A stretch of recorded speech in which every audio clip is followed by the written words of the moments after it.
How to review your year. Y'all, I cannot believe that 2023 is about over. If y'all are like me, I think a lot of us are like over it. Like, okay, 2023, bye. Come on, 2024. But before we roll out, I think it's so important that we actually review the year and kind of see where we landed on the goals that we had, what were some of our behaviors, what were some of the key themes that we saw throughout this year, what are the things that we learned this year to inform our plan for next year. So in this video, I'm going to talk about how to review your year. I'm going to give you some tips on how to effectively review your year so that you can plan for next year. I know some of us are really ready to start ideating on next year. I'm already ready. Like, I already have my post-it notes up on a wall that I'll show you later. I'm already very ready to start thinking about next year and planning for next year. But before I do that, I want to review the year so that I can be informed about how I'm going to go about next year. Now, before we get into this video, I want to let you know that this is a part of a series. So I am going to do a series about how to review your year and how to plan your year as well. So look for the planning playlist and stay tuned, because every single day this week I am going to post a new video until we get up to the updated how to plan your year. Last year, I posted a video on how to plan your year coming into 2023. I have updated my process, and so I'm going to post a new video at the end of this week. So make sure you subscribe to my channel and turn on alerts so you get notified when I post the next videos in this series, okay? Let's get into it. Introduce myself before we get into the nitty-gritty details and start doing the heavy lifting of reviewing our year. My name is Labria Jones. I am what I like to call a life-work balance advocate. I say life-work because the living part comes first. We are here to live, and work becomes a part of that. And so I share a lot of resources and information on how people can design a life they love by working remotely, traveling, taking workations, and then also I spent 15 years as a project manager. And so I'm a project manager by trade and by habit. And I do a lot of project planning for my own life. And so sometimes I love to share productivity and planning tips on Instagram. So follow me there and here on YouTube. It is time to wrap up 2023 with a bow or a punt. Get out of here, year. I'm gonna be honest, I know a lot of us are kind of in a funky mood this December. December's been a long year, man. It's just been a long year itself. Like, by itself, December has been a long freaking year. But how I feel today isn't necessarily a reflection of how I felt this entire year, right? So I started this year young, optimistic, energetic, excited, ready to tackle the year. And I'm leaving this year beat down, worn out, old, tired, over it. But that's kind of why I want to do a review for the year. What I feel today is not necessarily a reflection of how this year went for me. And so I think it's important to kind of look back and look at the actual results that you had. Look at the things that you've done, look at the things that you've learned, and get a reminder of the great things that have happened this year. Also get honest about the things that I didn't do well this year, or things that I still need to do, or things I need to work on, or things I need to lean into a little bit more or let go of. And so I think it's important to do a recap and a review of the year. I think it's important to do a review of the day, the week, the month, the quarter, all of that. Here's why I think it's important to do a review of your year. One, you get to see how you did against your goals for the year. Even if you didn't set any goals for this year, you really get to see kind of where did you focus your time and your energy this year? What did you focus your money? What did you focus your attention on, right? Out of that comes clarity on what's important to you, what's not important to you, what are some behaviors that you need to address, what are some behaviors that you need to lean into because they work really well for you. You get information about yourself. I love data. And so this review is really about getting the data about where you are against your goals. And even if you didn't set goals, what are the things that you focused on, leaned into, need to work on, need to lean into even more in the following year. So you get information about yourself to paint a picture of how your year went. I'll give you guys 7 tips on things to do to review your year. That's what I'm gonna do in this video. And then, as I mentioned, I'm going to do a series. And so I'm gonna do videos of me reviewing my year. I tend to plan in 6 categories. So these are the 6 categories that I plan in: financial, health, career and or business, development, lifestyle, and relationships. Those are the 6 categories that I plan in and set goals for. And so those are the 6 categories that I will be reviewing in the subsequent videos. Now, some people like to add a 7th category for spirituality or religion. If you'd like to do that, you are welcome to. All right, so step 1 in your yearly review is to gather data.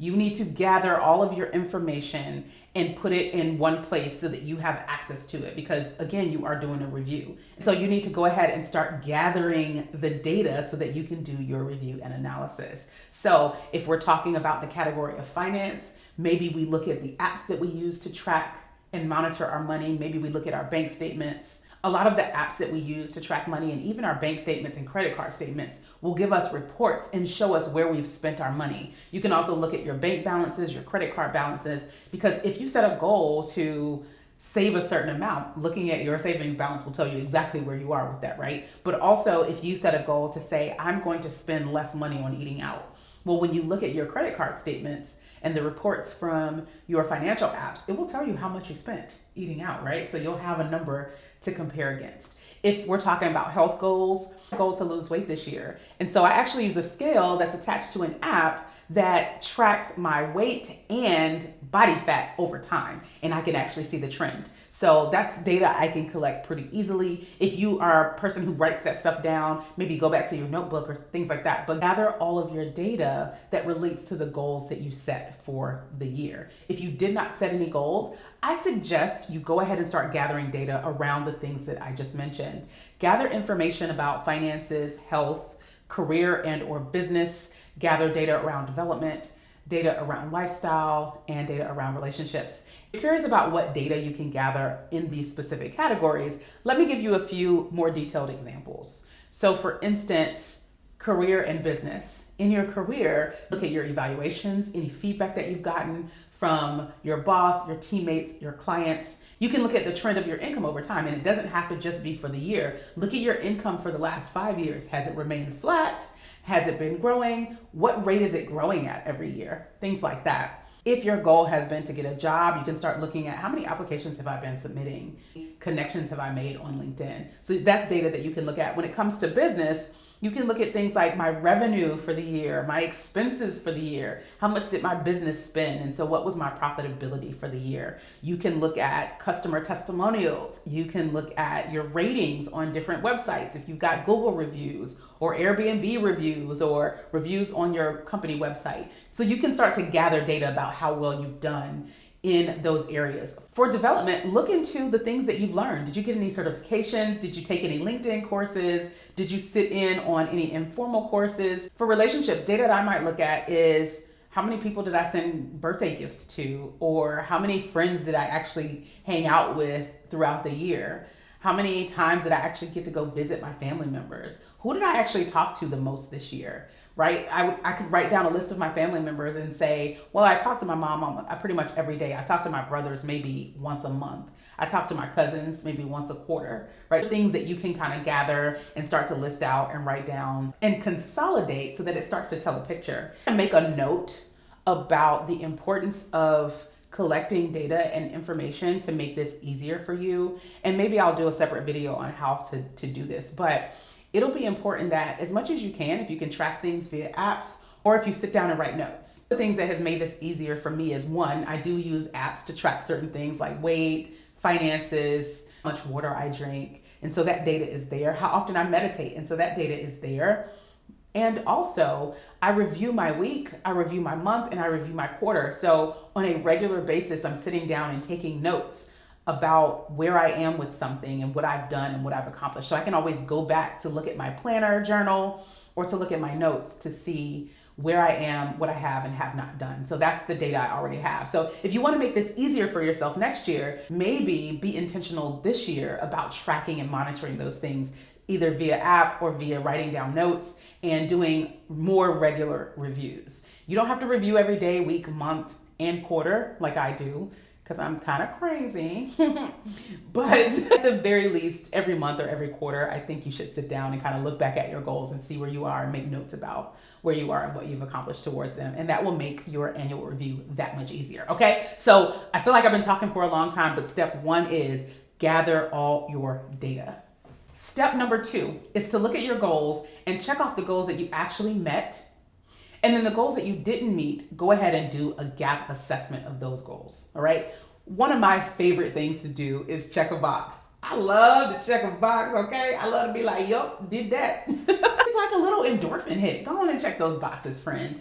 Now, how to do a gap assessment. Here's how you're gonna do a gap assessment for the goals that you did not, that you cannot just check off. If it's a goal that I didn't finish, but I did some of it, I'm not gonna check it off. I'm going to do a gap assessment. The first thing I'm gonna do is figure out how much of this goal did I accomplish? What of this did I actually do, right? I will typically say it's in progress or give myself a % complete. So that's thing 1. Thing 2, you want to figure out what is the gap? Like, what do I need to do to finish this goal? What do I need to do to get to the finish line of this goal? What's missing? What haven't I done? Let's say your goal was to save $20,000 in your emergency fund, which I prefer to call sabbatical fund. And at the end of the year, you see that you've only saved 10. That's pretty easy. You know, the gap is I need to save another 10,000. Let's give you a little bit more complex one. Let's say that your goal was to launch a course. Well, you didn't launch the course, but you did go ahead and write the scripts for the course. You named the course, you bought the website and things like that. So you just need to list out what are the things that I still need to do? What is the gap between what I've done and what I still need to do to check the box on this goal? After you figure out what's the gap, decide if you still even care about this goal. Now, one of the things, if I'm honest, one of the things a lot of us, myself included, do is sometimes we set goals because we think we're supposed to, or at the time, this is something that we're excited about. Well, today is a whole new day. It's a whole different day, week, month, year. And I may not care anymore about this goal. And my actions may have proven that I don't. So if I said, well, I actually want to read 50 books this year, and I realized that I only read 10, do I really want to read that much? Is my lifestyle set up in a way that I can actually read that many books? And do I want to actually change my lifestyle to read that many books? So is this a goal that I really, really want to lean into? Do I even still care to meet this type of goal? And that's with yourself when you see that your actions don't match your desired outcome. If your actions aren't meeting your desired outcome, is that outcome truly a desire for you? Or is it nice to have? So decide if you still even want to make that a goal. Next thing you're going to do in your gap assessment is figure out when you can do it. When can you do the things that you identified still need to be done? To do that, you can go ahead and mark that goal down as a carry forward for next year. So I've identified this as a carry forward for next year, and I already know what I need to do to finish it. That's your gap assessment. The next step is to write down the accomplishments that you actually didn't even have on your goal list. This is something that I love to do because, one, let's say we make a list of 10 goals and we only accomplish 3 of them. And so now we feel inadequate. Now we feel like, well, did I really even do anything? I finished 30% of my goals. That's a whole F. But we are not giving ourselves credit for the things that we did that wasn't even on that goal list. And so I want you to give yourself credit. Get the credit, friend. Go ahead and write down. I mean write it down. Write it down, type it, whatever. It needs to be you need to go through the effort of calling out your accomplishments, okay? You need to go through that effort. So write down your accomplishments that weren't even on your goals list at all. The next thing I want you to do is celebrate, okay? Let's big up the things that we accomplished throughout this year. So often we focus on the things that we don't accomplish, or so often we roll right past accomplishments and be like, on to the next. If you're a person who's addicted to accomplishing things or addicted to producing, like myself, you can often just kind of step on over that moment that you should be celebrating. So please, friend, do me a favor, pop you some champagne, get you a glass of wine, turn on some music, twerk it out, celebrate, go get a massage, do whatever you need to do, but celebrate the wins. I want you to reflect on all those boxes you checked and all those things that you wrote down as accomplishments for the year. I need you to celebrate this, okay? Congratulations to you. Cheers, friend. Number 6 in your review is time to reflect and journal. Gathered the data and reviewed it. You've checked off your goals. You've done a gap assessment of the goals you didn't meet. You also wrote down your additional accomplishments. And so now I want you, with all of that information, to start reflecting and journaling. Journaling is such a great activity because it really starts to pull up how you really feel about certain things. It starts to pull up things that you may not have realized or things that you may have forgotten about how you felt about certain things. And the other thing I love about journaling is that as you write things out and answer questions and read through what you've written, you can start to see recurring themes and what you really value and what you really care about and what you really don't care about and what you really don't like. And so I'm going to give you a few journal prompts, but I'll also in the description box provide a link to some additional journal prompts that I think are useful and helpful. I mentioned this in my How to Plan Your Year video, but Cultivate What Matters has an annual planner journal, and it has a really great exercise at the very beginning of it that is a lot of journaling prompts. Now, this is more to help you plan your year going forward, but a lot of those journal prompts are actually reflective as well and do a really great job of helping you identify some recurring themes in what you value and what you care about most. But let me give you a few journal prompts just to get you started. And you don't have to overthink this. You don't need 100 journal prompts. You don't need anything like that. I like to get started with just a few.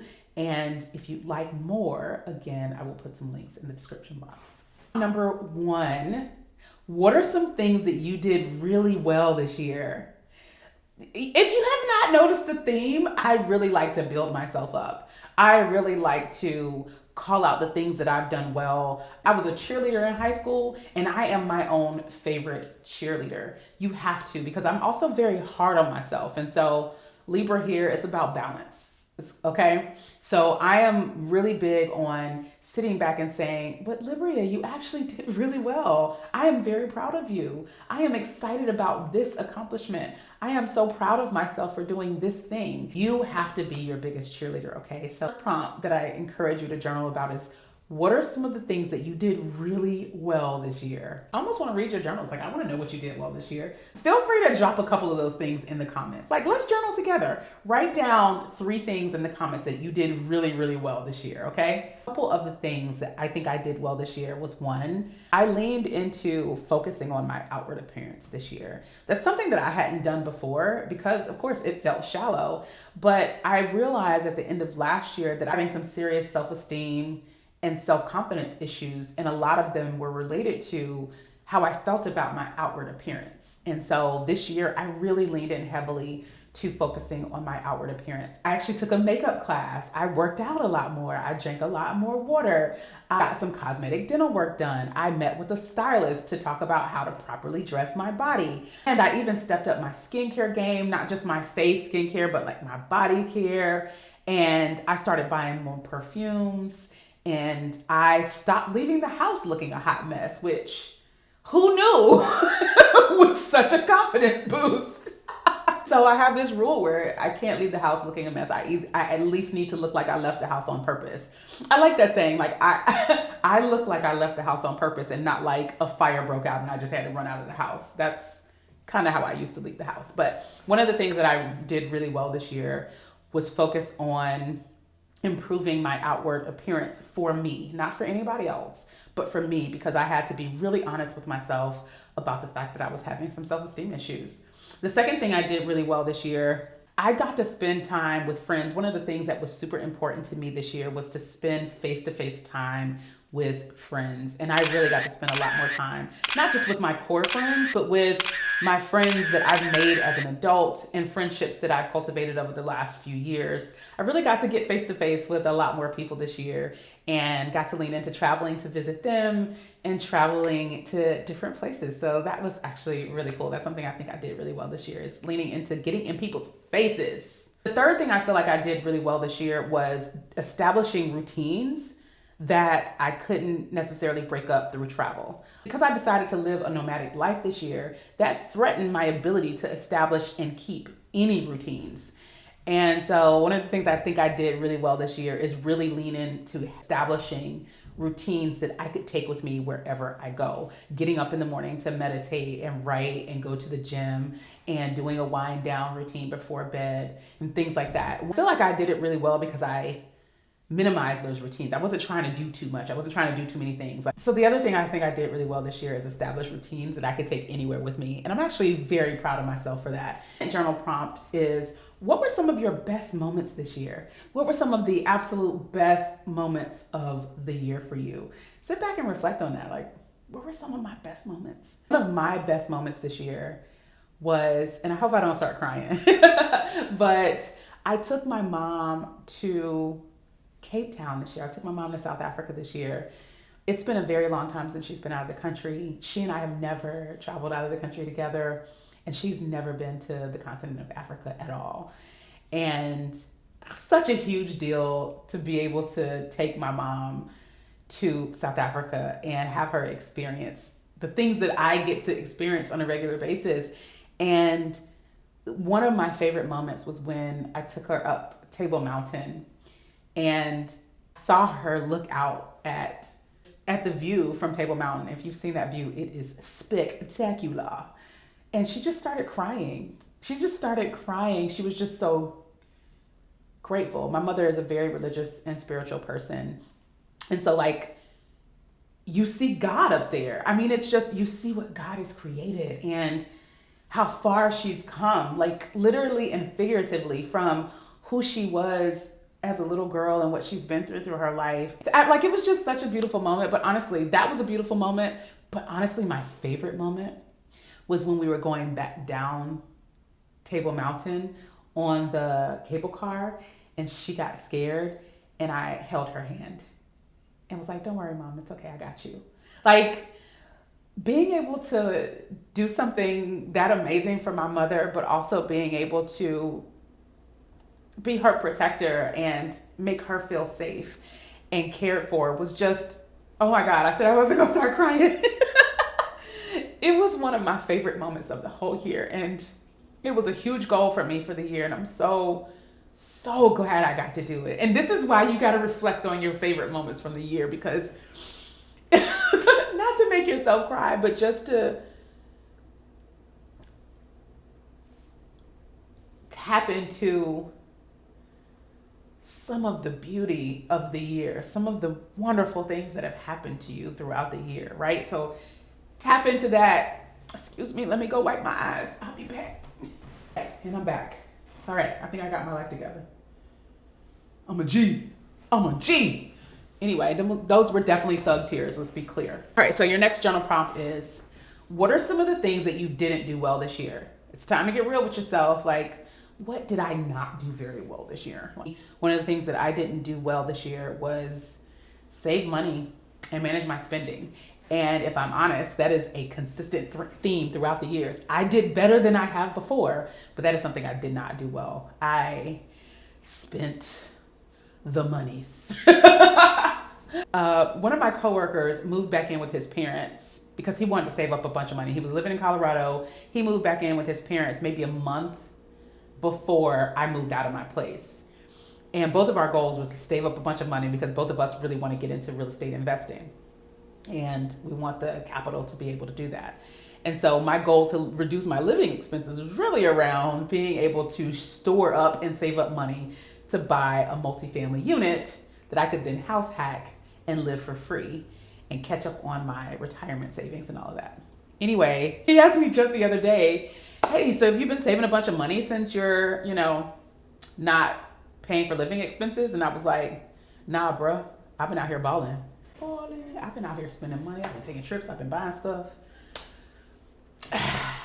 Now, don't get me wrong. I have saved some money, but I have not done really, really well at saving or managing my spending well. I'm gonna keep it real with y'all. The next journal prompt is, what were some of your worst moments this year? And I don't bring this up to conjure anxiety or sadness or depression, but I bring this up because there's learnings that exist in those worst moments, right? There are some things that you can identify that you either need to do differently, or you can remind yourself about the strength that you had to get through that, or your ability to cope through that, or how grateful you are that things worked out a certain way, or that you're no longer in that place. One of my worst moments this year was when my daughter was in the hospital for 6 days. And it was really, really tough. It was a tough time, and I wasn't in town. I was in another city. I was actually on my way to Toronto. But when I reflect on that moment, I am very grateful that things happened the way they did to put me right where I needed to be so that I could be there for and with my daughter while she was in the hospital. That was one of my worst moments of the year, her being in the hospital. But when I think about that, it doesn't make me feel sad or anxious. It makes me feel very grateful that I was able to be there with her and for her. I feel very grateful that she's okay now. It was a tough moment, but we made it through it. So next journal prompt is write down some of your worst moments of the year. And the last journal prompt I will throw out there is, what did you learn or realize about yourself and others this year? And that could be from the things that you did really well. It could be the things that you didn't do really well. It could be from your best moments or your worst moments. But what were the things that you learned going through all of that this year about yourself and about others as well? I love reflecting on things that I've learned and or realized. I always add and or realized because sometimes it's not anything new. It's just something that you may not have paid attention to. And you're like, oh crap, this is how I am. I am like this. One of the things that I realized about myself in one of these reflection periods is I really don't like being told something I already know. It's everything to do with ego. Because what happens is when people give me unsolicited advice or tell me something that I already know, my feeling, and feelings aren't facts, is that you think I don't. So I want credit for knowing. It's something that I realized about myself that I really don't like. And then there's things that you learn or realize about yourself that are really, really good too, okay? So it don't have to all be negative. But anyway, those are the journal prompts. Number 7. Now you may not have done this already, and so you may not be able to do number 7, but the 7th thing I do to review my year is to read my letter that I wrote to myself the previous year.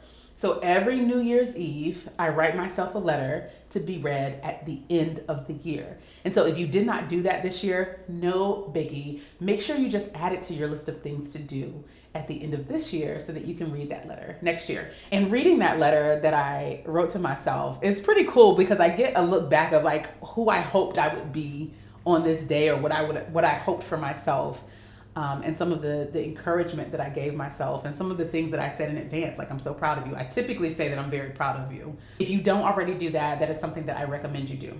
Okay, let's recap. It's important to review your year so you have a good feeling of what you've accomplished, what your gaps are, and what you really care about, right? What are your behaviors?